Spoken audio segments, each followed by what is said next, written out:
Well, hi there. My name's Robert. I'm here with Ultimate Guitar again, and we've got a question for you. Are you tired of playing the same old major minor arpeggios? I am. I'm so tired of these arpeggios. Well, if we got the cure for you, spice up your arpeggios today!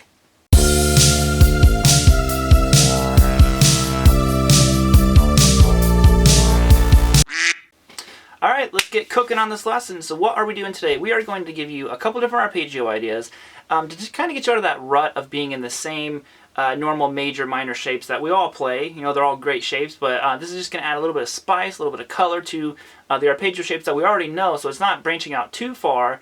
So we're going to keep it familiar to our hands, but it's going to sound really cool and fresh. So if you'd like tabs for this, make sure you get that over on Ultimate Guitar, because they're nice enough to do this series with me. So you can grab those tabs for these arpeggios, and let's get going. Okay, so let's go ahead and get started. So I have three different examples here for you.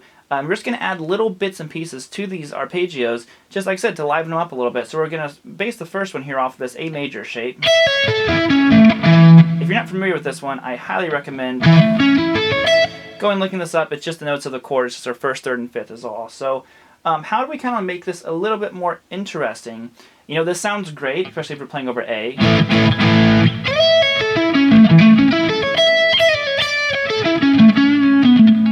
know, lots of different options you can go to. Now, one arpeggio I like to really use a lot is a major 9 arpeggio. So we're going to add our ninth. Now, what you have to watch out for is the difference between a ninth and a suspended second is the second, you're replacing your third with a second. A ninth, you're adding the ninth or the second to an already existing 1, 3, 5. So what that would sound like is this. So we're going to go.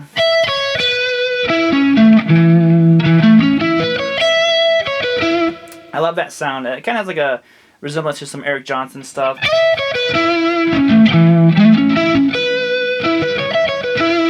Now, like I said, to play the arpeggio, I'm doing this. So I'm starting down here. I'm descending all these. So we're going to go 12 to 9 on the high E. Then instead of going to 10 on the B like we normally would if we wanted to do normal A major, we're going to go to 12. Okay, then everything else is exactly the same. So you go 9 on the G, 11 on the D, 12 on the A, then you're going to reach all the way back here to that E note, 7th fret on the A. So that's our arpeggio. And already, like I said, we only changed one note out of this whole thing. Now, if you want to make the sound of this arpeggio even stronger, more major ninth sounding, you just want to add more ninths to it. Like I said, but remember, you can't take away your thirds. You got to keep that in there. So what you could do is you could tap another B note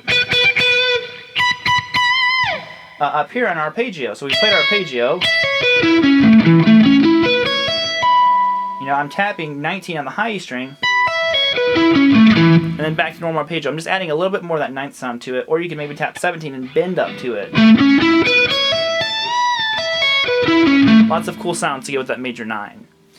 So the next one I'm going to do is a dominant 7 arpeggio. So this one's going to alter our shape a little bit, but this is really cool. It's actually kind of a fun one to add if you're doing like a blues situation.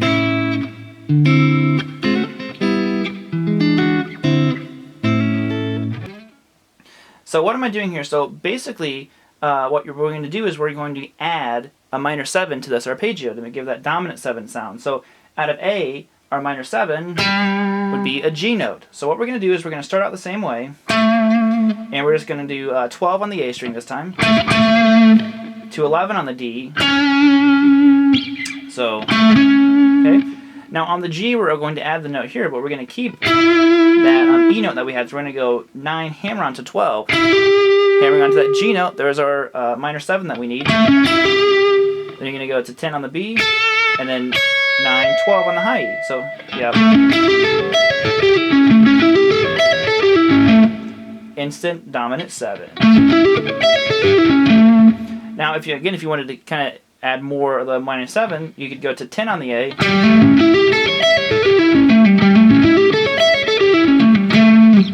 All of a sudden, then you're increasing that sound. Now, okay, so remember we needed to add a G note, so let's just add a tapped G note. Okay. G, and then just descend the rest. Again, especially like I said, you can use this in kind of like a blues.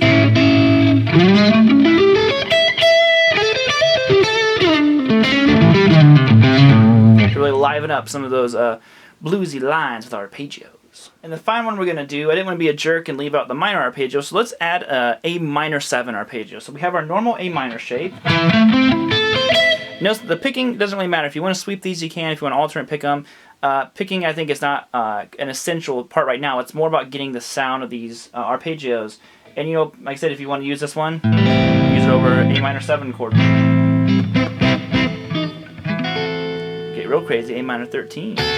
So let's go over this normal shape. I'm sorry, I'm already adding the 7th. That's our normal arpeggio for A minor. Now, if I want to add, turn it into a minor 7, what we have to do is, again, add that 7th into the mix of it. And that's what I kind of already did. I use this arpeggio a lot. So that's why my hands just wanted to go straight for it. So I'm going to start out the same way. I'm just going to go, what is this, 7 to 12 on the A. So just E to A. Then this time you're going to play 10 on the D. This is our minor 3rd that we have to have. And then you're going to go 9 hammer on 12 on the G. And then 10 on the B. And then 8, 12 on the high E. So this one is kind of cool, like the dominant 7 that we had done, because it gives you this little like hammer, like 2 note, 1 note, 2 note, 1 note kind of vibe. Which makes it a really interesting sound arpeggio where doesn't have to be swept. You know, you can have much more rhythmic variations on stuff like this, I feel. So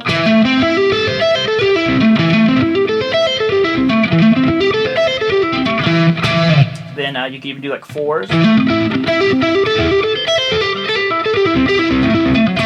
Just so many different ways to capitalize on this sound and get you out of that normal kind of like, you know, sweepy sound. You know, with string skipping, you know, lots of variations you can come up with that one, and that's just adding that minor 7. So one more time, 7 to 12, 10 on the D, 9, 12 on the G, 10 on the B, and then 8, 12 on the high E, then decent. I notice when I ascend, I alternate pick. When I descend, I kind of economy pick or sweep pick. So it's totally up to you. But there's 3 easy examples to spice up your arpeggios. Make them spicy, y'all. Alright, hey everybody. Thank you all so much for tuning in. I really appreciate it. Like I said before, you can get those tabs over on ultimateguitar.com. That link is down below in the description for you. And if you'd like to see maybe a part 2 of this, or leave ideas for lessons that you'd like to see down below in the comments, and we are more than happy to take in your consideration and make these lessons because you're the one who wants to see them. So other than that, all the links to my stuff, Patreon, you know, website, all those things are down below as well. And other than that, peace out guys, keep rocking, and high five.